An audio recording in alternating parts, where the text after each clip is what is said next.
Good afternoon, everyone. Welcome again to the studios of Mark Friedman Productions, Frito Nation Productions here in Allen, Texas. Mark does a lot of work with the Allen Chamber. If you'd like to set up a podcast with Mark, you can email him, mark@fritonation.com. He helps a lot of small businesses here in North Texas. Well, joining me now is the head coach of the Allen American, Steve Martinson. Marty, we chatted with you last week, but I thought it'd be great to get you on again, especially after all the awards that have come our way.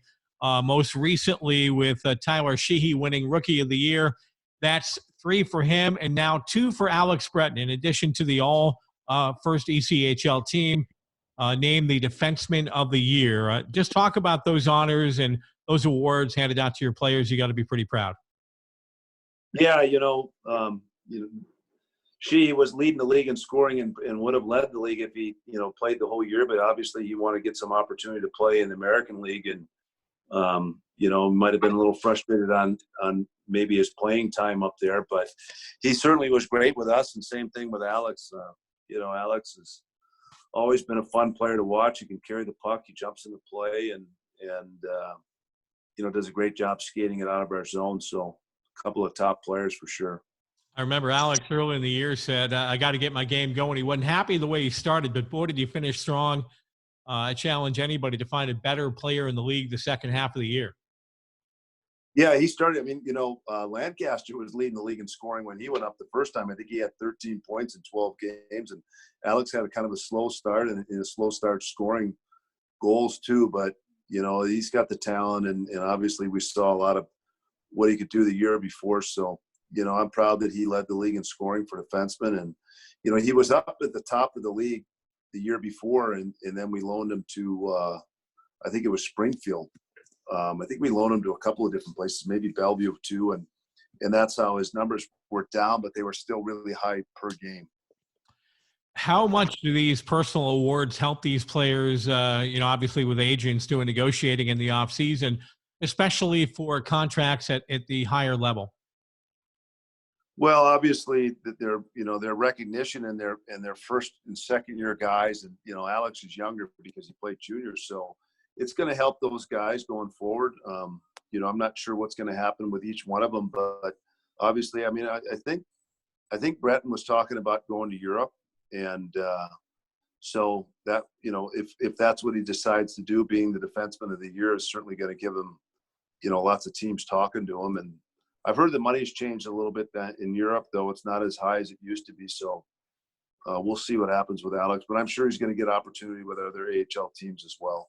How much do you think what's going on in the world right now will affect Europe, and how many guys think about going across the pond knowing that that's where all this started?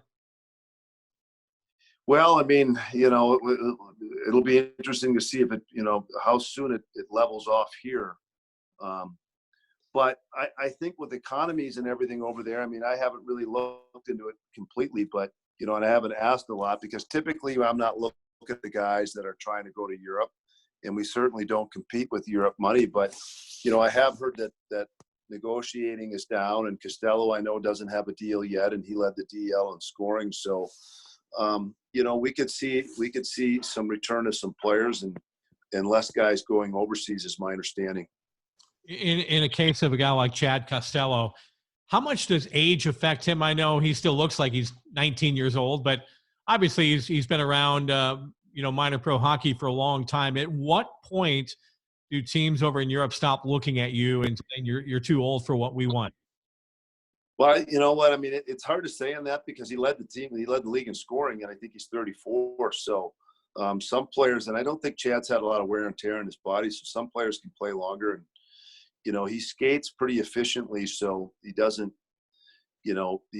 take as much energy as maybe a bigger guy that has to put more labor in. So I think he's got, I don't think he's got a lot of wear and tear in his body. So, it'll be interesting to see how long Chad can play. But, I'm patiently waiting to see if he gets the deal that, Chad's always had deals in Europe. It's just whether it made sense for him and his whole family to go over there at the time. And you would think, having led the league in scoring, that there would be plenty of opportunity, but now they've put a 3-week freeze on the DL. So I'm just waiting patiently and telling him that we'll make room for him if he's going to come back.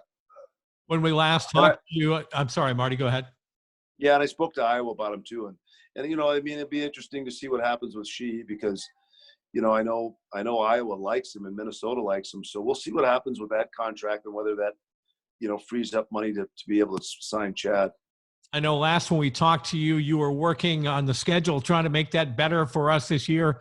How successful do you feel you did in those couple days, just trying to get things situated? It's still ongoing. I mean, really, I think we have the worst schedule in the league. We have five Fridays, Saturdays in October. You know, in the heart of football season in Texas, and it could be the worst schedule I've seen. We have a back end loaded, and you know, in January and February we have hardly any weekend nights. So it's a bad schedule, and you know, it's more than teams knowing how to work. I think teams are being allowed to work the system, and you know, Florida ended up with a 24 Fridays, Saturdays, and they didn't have one. They only have 2 Fridays before January 1st. So, Yeah. you know, it's teams have come out with too good of schedules that, and we have to rely on the league to make our changes. And so if they don't do it, I mean, that for us to have 15 Fridays, Saturdays in 5.5 months and 5 in the first 3 weeks is just crazy.